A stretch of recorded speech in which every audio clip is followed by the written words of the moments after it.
Hi കൂട്ടുകാരെ, പുതിയൊരു വീഡിയോയിലേക്ക് എല്ലാവർക്കും സ്വാഗതം. അങ്ങനെ സൂര്യയുടെയും നന്ദിനിയുടെയും പ്രണയം എന്തെന്ന് പുറത്ത് കാണിക്കുന്ന ആ ഒരു സീനാണ് നമുക്ക് മുന്നിൽ നാളെ കാണാനിരിക്കുന്നത് കേട്ടോ. അങ്ങനെ സൂര്യയും നന്ദിനിയും കൂടി ഒരുമിക്കാണ് പത്മയൊക്കെ ആകെ ഞെട്ടിപ്പിക്കുന്ന ആ കാഴ്ചയാണ് കേട്ടോ ഇവർക്ക് മുന്നിലുള്ളത് ഉണ്ടാവാൻ പോകുന്നത് കേട്ടോ. അങ്ങനെ സൂര്യ എണീറ്റെന്ന് മനസ്സിലാക്കിയ പത്മ നന്ദിനിയെ വലിച്ചഴച്ച് അവിടെ നിന്ന് കൊണ്ടുപോകാൻ ശ്രമിക്കുകയാണ്. ഈ സമയം വലിച്ചഴക്കുമ്പോൾ നന്ദിനിയുടെ കയ്യിൽ ആ ഒരു വാള് വെച്ചത് കൊണ്ട് തന്നെ അതിൽ നിന്ന് തന്നെ നന്ദിനിയെ കൈ മുറിഞ്ഞിട്ടുണ്ട്. അതുകൊണ്ട് തന്നെ ആ ഒരു ചോര നന്നായി കയ്യിൽ ഇങ്ങനെ ഉറ്റി ഉറ്റി വീഴുന്നുണ്ട് കേട്ടോ. അപ്പോൾ സൂര്യ സാർ, എനിക്കെൻ്റെ സൂര്യ സാറിനെ കണ്ടിട്ട് വേണം പോകാൻ, എനിക്കെൻ്റെ സൂര്യ സാറിനെ കാണണം എന്ന് പറഞ്ഞിട്ട് നന്ദിനി ഇങ്ങനെ വാശി പിടിച്ചുകൊണ്ടിരിക്കുന്നുണ്ട് കേട്ടോ. കരയാണ്. സൂര്യ സാർ, എനിക്ക് സൂര്യ സാറിനെ കാണണം എന്ന് പറഞ്ഞ് നന്ദിനി ഇങ്ങനെ കരയാണ്. ആ സമയം മര്യാദക്ക് ഇങ്ങ് വാടി, എൻ്റെ മോനെ നിന്നേക്ക് ഞാൻ കാണാൻ അനുവദിക്കില്ല, മര്യാദക്ക് ഇങ്ങ് വാ എന്ന് പറഞ്ഞിട്ട് സൂര്യ വരുന്നതിന് മുന്നേ അവിടെ നിന്ന് വലിച്ചഴിച്ച് കൊണ്ടുപോവാണ്. ഈ സമയം സൂര്യ ആണെങ്കിലോ താഴോട്ട് ഇറങ്ങി വന്നുകൊണ്ടിരിക്കുകയാണ്. അപ്പോൾ സൂര്യ ആണെങ്കിലോ സ്റ്റെപ്പ് കയറാൻ സൂര്യക്ക് കഴിയുന്നില്ല. സൂര്യയുടെ കാലിൽ നിന്നും ചോര ഉറ്റുറ്റായി വീണുകൊണ്ടിരിക്കുകയാണ്.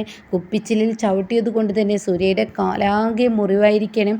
അങ്ങനെ സ്റ്റെയറിലോട്ട് സൂര്യ കാല് വെക്കുമ്പോഴേക്കും ചോര ഉള്ളത് കൊണ്ട് തന്നെ സ്റ്റെപ്പിൽ സൂര്യ അങ്ങ് വഴുതി വീഴാണ് കേട്ടോ. അങ്ങനെ ഉരുണ്ട് സൂര്യ താഴോട്ട് വരികയാണ്. പിന്നീട് സൂര്യ താഴോട്ട് വരുമ്പോൾ ഇപ്പുറത്ത് നന്ദിനിയാണെങ്കിലോ പത്മ വലിച്ചഴച്ച് കൊണ്ടുപോവാണ്. നന്ദിനിയെ പത്മ വലിച്ചഴച്ച്, വായോ, നിൽക്കാൻ പാടില്ല, ഇനി നീ ഇവിടെ നിൽക്കരുത്, നീ ഇവിടെ നിന്ന് പോയാൽ എൻ്റെ മകനെ കാണാൻ പാടില്ല, ഇല്ല എനിക്ക് കണ്ടേ പറ്റുള്ളൂ എന്ന് പറഞ്ഞ് ഒരുപാട് വാശി നന്ദിനി പിടിക്കും. പക്ഷേ പത്മക്കൊണ്ട് പറ്റുന്ന വിധത്തിൽ നന്ദിനിയെ അവിടെ നിന്നും വലിച്ചഴിച്ച് കൊണ്ടുപോകണം കേട്ടോ. ഈ സമയം നന്ദിനിയാണെങ്കിലോ ഒരിക്കലും പത്മക്ക് വിചാരിക്കുന്നത് പോലെ അവിടെ നിന്നും വലിച്ചഴിച്ച് കൊണ്ടുപോകാൻ പറ്റാത്ത ഒരവസ്ഥയാണ് നന്ദിനി ഉണ്ടാക്കുന്നത്. നന്ദിനി എന്ത് ചെയ്യുന്നു? നന്ദിനി അവിടെ ഇവിടെയൊക്കെ പിടിച്ചു വലിക്കുന്നത് കൊണ്ട് തന്നെ പെട്ടെന്ന് പത്മക്ക് കൊണ്ടുപോകാൻ പറ്റത്തില്ല. അപ്പോഴേക്കും സൂര്യ എത്തിത്തുടങ്ങുകയാണ്. അപ്പോൾ ഇന്ദ്രജയും വിജയൊക്കെ ആകെ പേടിച്ചിരിക്കുകയാണ്. ഇനി എന്താ ചെയ്യാന്ന് കരുതി ആകെ പേടിച്ചിട്ടുണ്ട്. ഇതിനിടയ്ക്ക് രാജു വന്ന് രക്ഷിക്കാൻ ശ്രമിക്കുന്നുണ്ട്. രാജുവിനെ ഉന്തിത്തള്ളിയിടുന്നുണ്ട്. മര്യാദക്ക് പോയിക്കോ എന്ന് പറയുന്നുണ്ട്. അങ്ങനെ നന്ദിനിയെ വലിച്ചഴിച്ച് ഉമ്മറപ്പടി വരെ എത്തുകയാണ്. അപ്പോഴേക്കും സൂര്യ താഴെ കോണിയുടെ സ്റ്റെപ്പ് വരെ എത്താണ്. അങ്ങനെ സൂര്യ പതിയെ അവിടെ നിന്നും ഇങ്ങനെ സൂര്യക്ക് നിൽക്കാൻ കഴിയില്ല കേട്ടോ, കാരണം സൂര്യയുടെ കാലിൽ അത്ര ചോരയാണ്. അപ്പോഴേക്കും സൂര്യ ഇങ്ങനെ പതുക്കെ എഴഞ്ഞ് സൂര്യ ഇങ്ങനെ പതിയെ ഇങ്ങനെ എഴഞ്ഞ് അവിടെ ഒരു മേശ പോലത്തെ ഒരു സാധനം ഉണ്ടാവും, അതിൽ പിടിച്ച് നിൽക്കുക. അപ്പോഴേക്കും പത്മയാണെങ്കിലോ നന്ദിനിയുടെ മുടിക്കുത്തിൽ അങ്ങ് പിടിക്കുന്നത് കൊണ്ട് തന്നെ നന്ദിനി എണീറ്റ് നിൽക്കാൻ തുടങ്ങിയിട്ടുണ്ടാവും കേട്ടോ. അങ്ങനെ നന്ദിനിയെ മുടിക്കുത്തിൽ അങ്ങ് പിടിച്ചിട്ട് ഇങ്ങനെ എണീറ്റ് നിർത്തി അങ്ങോട്ട് വലിച്ചഴിച്ച് കൊണ്ടുപോകുമ്പോൾ കാണാൻ ഒരു വണ്ടി വന്ന് നിൽക്കുന്നത് കേട്ടോ. ആ വണ്ടിയിലോട്ട് നന്ദിനി അങ്ങ് തള്ളുന്ന നേരം ഈ മേശ പിടിച്ച് സൂര്യ എങ്ങനെയൊക്കെയോ നിന്നിരിക്കുകയാണ് കേട്ടോ. അങ്ങനെ സൂര്യ നിന്ന പാട് നന്ദിനി എന്ന് പറഞ്ഞങ്ങ് വിളിക്കുകയാണ് കേട്ടോ. അങ്ങനെ നന്ദിനിയെ വലിച്ചഴിച്ച് ഈ വണ്ടിയിലോട്ട് കയറുന്ന സമയം നന്ദിനി തിരിഞ്ഞു നോക്കുമ്പോൾ താൻ കാണുന്ന കാഴ്ച, സൂര്യ നന്ദിനിയുടെ അരികിലോട്ട് വരാൻ ശ്രമിക്കുമ്പോൾ സൂര്യ താഴോട്ട് വീഴുന്ന ആ ഒരു രംഗമാണ് കേട്ടോ. പിന്നീട് ഒന്നും നോക്കില്ല നന്ദിനിയെ പിടിച്ചലിച്ച് കൊണ്ടുപോകാൻ വന്ന പത്മയെയും അതുപോലെ തന്നെ വണ്ടിയിലോട്ട് കയറ്റാൻ വന്ന ഒരു സ്ത്രീയും ഒരു പുരുഷനും ഉണ്ടാവും. പത്മയെ തൻ്റെ കൈമുട്ട് കൊണ്ട് ഒരൊറ്റ അടി അങ്ങ് അടിക്കണം, ഒരൊറ്റ തള്ള്. അതോടുകൂടി പത്മ അങ്ങ് പോയി നിലം പതിക്കുകയാണ് കേട്ടോ. പിന്നീട് പത്മ വീഴുകയും ഈ പെണ്ണ്, വേറൊരു സ്ത്രീ, കൊണ്ടുപോകാൻ വന്ന സ്ത്രീ അപ്പുറത്ത് നിലം പതിക്കുകയും ചെയ്യാണ്. ഇതോടുകൂടി സൂര്യയുടെ അടുത്തോട്ട് ഓടി വരികയാണ് നന്ദിനി ഓടി വരുമ്പോൾ ഉടൻ തന്നെ പത്മ അപ്പുറത്ത് നിന്നിട്ട് ഇങ്ങനെ നോക്കുന്നുണ്ട്, ദേഷ്യത്തോടു കൂടി നിൽക്കുന്നുണ്ട്. സൂര്യയാണെങ്കിലോ നന്ദിനി തൻ്റെ അരികിലോട്ട് എത്തിയതും തൻ്റെ നെഞ്ചോട് ചേർത്ത് പിടിച്ച് കെട്ടിപ്പിടിക്കണം കേട്ടോ. നന്ദിനി എന്ന് പറഞ്ഞ് കെട്ടിപ്പിടിക്കണം.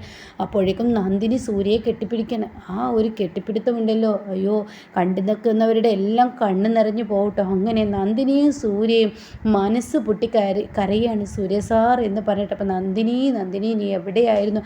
അപ്പോഴും നന്ദിനിയുടെ കയ്യിൽ നിന്ന് ചോര ഉറ്റുറ്റായി വീഴുന്നുണ്ട്, സൂര്യയുടെ കാലിൽ നിന്ന് വേറെ. എന്നാലും എൻ്റെ നന്ദിനി നീ എന്നെ വിട്ട് പോയെന്ന് പറഞ്ഞിട്ട് ഇല്ല സൂര്യ സാറെ വിട്ട് ഞാൻ പോവില്ല എന്ന് പറയട്ടോ. അപ്പം നന്ദിനി നിനക്ക് കുഴപ്പമൊന്നുമില്ലല്ലോ. ഇതൊക്കെ കണ്ട് പത്മ ദേഷ്യത്തോടു കൂടി കണ്ണും തൂറിച്ച് നോക്കുകയാണ്. അപ്പോഴേക്കും വിജയും ഇന്ദ്രജയും താഴോട്ട് ഇറങ്ങി വരികയാണ്. ഇന്ദ്രജയും വിജയും താഴോട്ട് ഇറങ്ങി വരുമ്പോൾ താൻ കാണുന്ന കാഴ്ച ഇവരിങ്ങനെ നോക്കി നിൽക്കുന്ന ഇവരിങ്ങനെ കെട്ടിപ്പിടിച്ച് ഇങ്ങനെ പരസ്പരം ഓരോന്ന് പറയാണ്. അപ്പം നന്ദിനിയുടെ കയ്യിൽ ചോര വീഴുന്നത് കാണുമ്പോൾ ഉടൻ തന്നെ നന്ദിനി നിൻ്റെ കയ്യിൽ ചോര എന്ന് പറയാണ്. അപ്പോഴേക്കും സാരമില്ല സൂര്യ സാർ, എനിക്കെൻ്റെ സൂര്യ സാറിനെ കാണാൻ പറ്റിയല്ലോ. നന്ദിനി എന്നാൽ നീ എൻ്റെ അരികിലോട്ട് വരാൻ എന്താ? അപ്പോൾ ഈ ഗുണ്ടകളുണ്ടല്ലോ കൊണ്ടുപോകാൻ വന്ന സ്ത്രീയും പുരുഷനും അവർ പറയും ഞങ്ങൾ പോയി പിടിക്കട്ടെ എന്ന് പറയണേ. വേണ്ട, അങ്ങോട്ടേക്ക് പോകണ്ട എന്ന് പറയട്ടോ. ആ സമയം പോയാൽ പത്മയ്ക്ക് കിട്ടാൻ പോകുന്ന ശിക്ഷ എന്തായിരിക്കും എന്നറിയാം. പിന്നീട് സൂര്യയാണെങ്കിൽ നന്ദിനിയെ കെട്ടിപ്പിടിച്ച് എങ്ങനെ തൻ്റെ ശരീരത്തിനുള്ളിലോട്ട് കയറ്റാൻ പറ്റുന്ന അത്രയും വിധയുള്ള ആ ഒരു കെട്ടിപ്പിടുത്തമാണ് അവർ തമ്മിൽ ഉണ്ടാവുന്നത്. അങ്ങനെ ഈ സമയം ഇതെല്ലാം കണ്ടിട്ട് ഇന്ദ്രജയും അതുപോലെ വിജയും നിൽക്കുമ്പോൾ രാജു അവിടെ നിന്ന് എണീക്കാണ്. രാജു മനസ്സുകൊണ്ട് പ്രാർത്ഥിക്കുകയാണ്. ഈശ്വരാധീനം നടന്നിരിക്കുന്നു, സംഭവിച്ചിരിക്കുന്നു, അത് മതി, എനിക്ക് വേറൊന്നും വേണ്ട, ഈശ്വരാധീനം എന്നിങ്ങനെ പറയുന്നുണ്ട് കേട്ടോ. അങ്ങനെ ഇവരുടെ ഈ ഒരു കെട്ടിപ്പിടുത്തം കണ്ടിട്ട് പറയാൻ വാക്കുകളില്ലാതെ അത്രയും സന്തോഷത്തോടു കൂടി നിൽക്കുമ്പോൾ നന്ദിനി പറയണേ സൂര്യ സാർ എണീക്കെന്ന് പറയട്ടോ. അങ്ങനെ സൂര്യയെ തൻ്റെ 2 കൈ കൊണ്ട് സൂര്യയുടെ ഷോൾഡറിൽ കൈ ഇട്ടിട്ട് പതിയെ ഇങ്ങനെ എണീപ്പിക്കുമ്പോൾ ഇന്ദ്രജ അയ്യോ എന്തൊരു കഷ്ടം. അങ്ങനെ നന്ദിനി താഴോട്ട് നോക്കുമ്പോൾ കാണുന്ന കാഴ്ച സൂര്യയുടെ കാലിൽ നിന്ന് ചോര ഇങ്ങനെ വരുന്നതാ.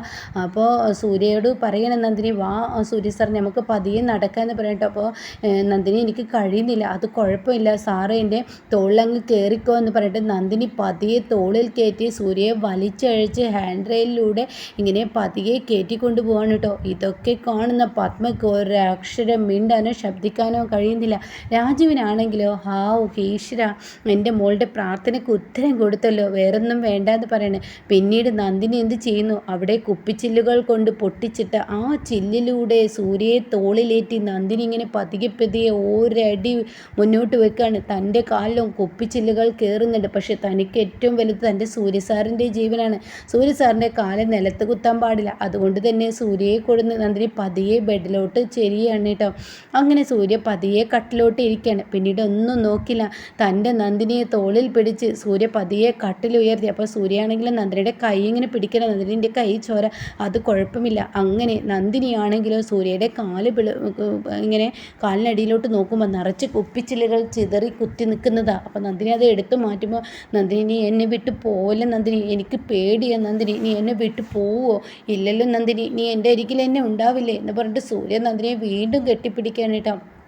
എന്നെ വിട്ട് പോവോ നന്ദിനി, നീ എന്താ എൻ്റെ അടുത്ത് ഉണ്ടായിട്ടും എൻ്റെ അടുത്തോട്ട് വരാതിരുന്നത്? ഇല്ല സൂര്യ സാർ, ഞാൻ ഒരിക്കലും പോവില്ല, ഞാൻ ഇവിടെ തന്നെ ഉണ്ട് എന്ന് പറയട്ടോ. അപ്പോൾ ഈ സമയം നന്ദിനി ഉറപ്പാണോ നീ എന്നെ വിട്ട് പോവില്ലല്ലോ? ഇല്ല സൂര്യ സാർ, ഞാൻ ഇവിടെ തന്നെ ഉണ്ടാവും എന്ന് പറയണേ. നന്ദിനി അങ്ങനെ സൂര്യ ഒരു തരം പേടിയുടെ ഒരു ഇതിലായിരിക്കും. പിന്നീട് ഇവരുടെ കെട്ടിപ്പിടുത്തമുണ്ടല്ലോ, അത് പറയാനില്ല, അത്രയും റിപ്പീറ്റ് ചെയ്ത് പറയുന്ന അത്രയും റിപ്പീറ്റായി അവർ കെട്ടിപ്പിടിക്കുന്നുണ്ട് കേട്ടോ. അങ്ങനെ സമയം നന്ദിനി പെട്ടെന്ന് ചൂലെടുത്ത് അവിടേക്ക് അടിച്ച് വൃത്തിയാക്കുമ്പോൾ സൂര്യക്ക് പേടി വരികയാണ്. സൂര്യ നന്ദിനി നന്ദിനി എന്ന് പറഞ്ഞ് വിളിക്കുന്നുണ്ട്. അപ്പോഴേക്കും അവിടോട്ട് ഡോക്ടറും നേഴ്സൊക്കെ ഓടി വരികയാണ് കേട്ടോ. അങ്ങനെ ആ കുപ്പിച്ചില്ലുകളെല്ലാം നന്ദിനി അടിച്ചു മാറ്റി സൂര്യയുടെ അടുത്തെത്തുമ്പോൾ ഡോക്ടർ കാണുന്ന കാഴ്ച സൂര്യയുടെ കാലാകെ ഒരു വിധമായിരിക്കുന്നു. ഇത് കാണുന്ന ഡോക്ടർ ആകെ പേടിച്ചു പോവാണ്. അങ്ങനെ നന്ദിനി ഓടിയെത്താണ്. സൂര്യ നീ എന്ത് പണിയാണ് കാണിച്ചത്? നിൻ്റെ കാല് നിലത്ത് കുത്താൻ പാടില്ലെന്ന് പറഞ്ഞതല്ലേ, പെട്ടെന്ന് എടുക്കൂ എന്നൊക്കെ പറഞ്ഞ് അവർ വീണ്ടും ആ ഒരു മെഡിസിൻ വെച്ച് സൂര്യയെ കെട്ടിക്കൊടുക്കുകയാണ്. ഇതേ സമയം നന്ദിനി നീ എൻ്റെ അരികിൽ വന്നിരിക്കുക എന്ന് പറഞ്ഞിട്ട് നന്ദിനിയെ ഒപ്പം ഇരുത്തുക. അപ്പോൾ നന്ദിനി ഓടി വരികയാണ്. അപ്പോൾ സൂര്യയാണെങ്കിൽ നന്ദിനിയുടെ കൈ മുറിഞ്ഞിട്ടുണ്ടല്ലോ, ആ കയ്യിലെങ്ങനെ പിടിച്ചിരിക്കുകയാണ്. അങ്ങനെ നന്ദിനി ഒപ്പം നിർത്തി സൂര്യ കാലൊക്കെ കെട്ടി.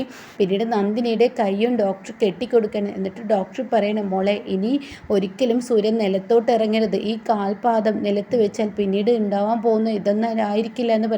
അപ്പോഴേക്കും നന്ദിനി എന്ത് ചെയ്യുന്നു, സൂര്യയുടെ ഡ്രസ്സൊക്കെ ഊരി ഷർട്ടൊക്കെ ഊരി നേരിയ ചുടുവെള്ളം കൊണ്ട് ദേഹം ആ സകലം തുടച്ചു കൊടുക്കുകയാണ് കേട്ടോ. അപ്പോൾ സൂര്യക്കാണെങ്കിൽ അപ്പോഴും തേങ്ങൽ വരികയാണ്. തന്നെ വിട്ടിട്ട് ഇത്രയും ദിവസം അകന്ന് നിന്നതുകൊണ്ട് തന്നെ ഒരു കൊച്ചു കുഞ്ഞിനെ പോലെ സൂര്യക്കാകെ പേടി വന്നിരിക്കുകയാണ്. തൻ്റെ അച്ഛനുമില്ല, തൻ്റെ നന്ദിനിയില്ല. നന്ദിനി നീ എന്നെ വിട്ട് പോയില്ലല്ലോ? ഇല്ല സൂര്യ സാർ എന്ന് പറയണേ. അങ്ങനെ സൂര്യക്കൊരു ആശ്വാസമാവണം കേട്ടോ. നന്ദിനി തൻ്റെ തൊട്ടരികിലുള്ളപ്പോൾ പറയാനില്ല. അങ്ങനെ മേലൊക്കെ തുടച്ചു കൊടുത്തതിന് ശേഷം ഒരു ഷർട്ടൊക്കെ ഇട്ട് കൊടുക്കണം നന്ദിനി.